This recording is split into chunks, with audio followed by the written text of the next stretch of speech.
이란이 우리나라에게 달라고 하는 70억 달러, 우리 돈으로 8조 원에 달하는데 도대체 어떤 돈이고 왜 지불이 멈춘 걸까요? 이란이 한국 케미호를 납포한 이유는 우리가 줘야 할 돈, 이른바 이란 자금이죠. 지난 2년 동안 한국에서 빼가지 못한 8조 원 안팎의 돈으로 이란이 보유한 해외 자산 가운데 가장 큰 규모로 알려져 있습니다. 지난 2018년 미국 도널드 트럼프 정부가 이란과의 핵 합의를 탈퇴하고 이란에 대한 제재를 강화하면서 이란에 대한 원유 대금 결제가 모두 동결됐습니다. 그러자 이란과 우리 정부는 우리은행과 기업은행에 원화 결제 계좌를 만들어서 원유 대금 용도로 사용했었죠. 하지만 트럼프 행정부가 아예 이란과의 교역을 못하도록 이 또한 제재를 강화하면서 우리은행 그리고 기업은행의 원화 계좌마저 묶여버린 겁니다. 이란은 바로 이 계좌에 돈을 달라고 하는 것이죠.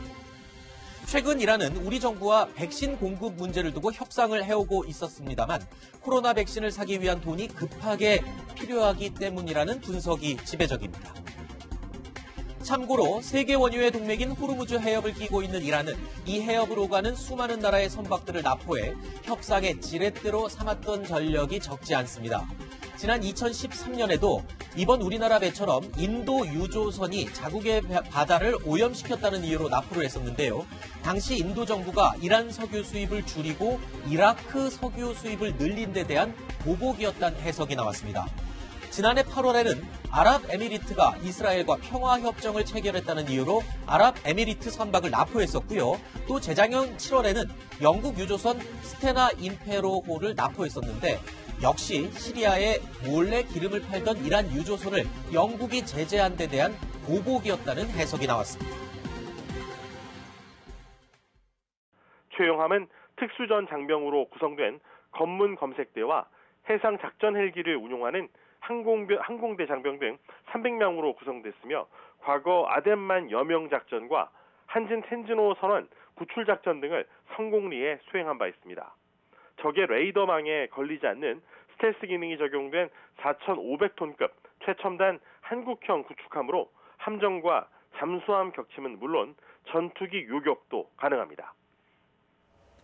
با توجه به اخطارهایی که توسط یگانهای گشت نیروی دریایی سپاه داشتن متاسفانه ایشون توجه نکرد و با دستور مرجع قضایی استان شناور توقیف شد و به سمت لنگرگاه بندرعباس هدایت شد.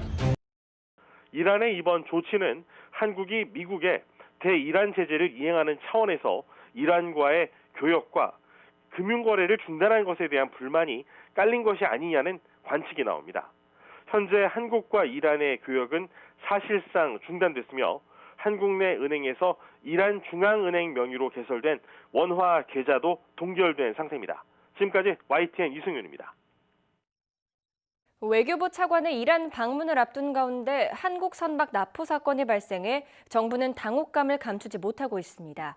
외교부 차관의 이란 방문을 예정대로 추진하면서 이란 혁명수비대의 돌발적인 납포 배경이 무엇인지 촉각을 곤두세우고 있습니다. 정부는 한국과 이란 간 인도적 교역이 확대되는 등 우호적 분위기가 조성되는 가운데 납포 사건이 일어나 곤혹스러운 분위기입니다.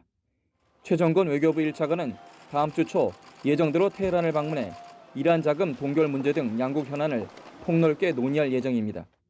이번에 방문하게 되면 여러 가지 한국과 이란 간의 공동 관심사에 대해서 폭넓은 협의가 있을 것으로 생각합니다.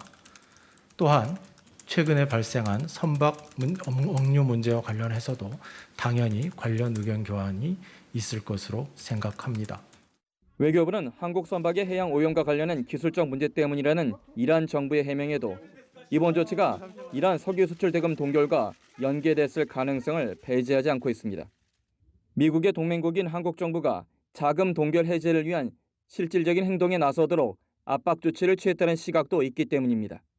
이란 행정부와 군이 사전에 조율을 했다면 우리나라에겐 직접적인 압력이 될 거고 미국에는 간접적인 압력이 될 텐데요. 결국에는 금융 해제 문제가 안건이 됐을 가능성이 크고요. 외교가에서는 이란 정부의 의지와 상관없이 이란 혁명 수비대를 중심으로 한 보수 강경파가 대선을 앞두고 존재감을 과시하기 위해 독자적 행동에 나섰을 가능성도 제기하고 있습니다. 이란 혁명 수비대가 6월 이란 대통령 선거를 앞두고 조금 더 유리한 정치 지형을 획득하기 위한 하나의 포석이라고 볼 수도 있고요. 한국 유조선 납포 배경을 놓고 여러 분석이 나오는 가운데 정부는 최종건 차관의 이란 방문 등을 통해 조기 해결될 수 있도록 총력을 기울이면서 국제사회와의 공조도 모색하고 있습니다. 이란에 억류된 우리 선박과 선원들이 빨리 풀려날 수 있도록 협상에 나설 우리 교섭 대표단이 이란으로 출발했습니다. 정부는 외교부 담당 국장을 단장으로 하는 실무 대표단이 오늘 새벽 이란으로 출발했습니다. 대표단은 카타르 도하를 거쳐 테헤란에 도착할 예정입니다. 이란 측에서는 이거는 완전히 기술적인 문제라고 계속 그런 한결같고 일관된 입장을 보이고 있거든요. 증거라든가 데이터라든가 이런 정보를 좀 교환을 해달라고 좀 요구를 할 거고요. 대표단은 이란 외교부와 접촉해 사건 경위를 파악하고 선박과 선원을 풀어달라고 요청할 계획입니다. 나포 사건 이전부터 이란 방문이 계획돼 있던 최종건 외교부 1차관도 이번 일요일에 건너가 억류 해제를 논의합니다. 최 차관은 국회에 대응 계획 등을 보고하면서 이란이 주장하는 해당 선박의 환경오염 증거는 나오지 않았다고 설명했습니다. 외교부의 보고를 들은 뒤 송영길 국회 외통위원장은 정치적 의도에 따른 납포 가능성에 무게를 뒀지만 이란의 실제 속내는 협상이 시작돼야 알 수 있을 듯하다고 참석 의원들은 밝혔습니다. 1월 20일 이후에 제기될 JCPOA 복귀 협상과 관련된 여러 가지 이제 협상 어떤 입지를 고려한 면이 있지 않을까 이렇게 추측은 됩니다. 선박이 억류된 이란의 반다르 아바스항에는 테헤란 한국 대사관의 담당 영사가 도착해 선원들의 안전을 확인한 것으로 알려졌습니다.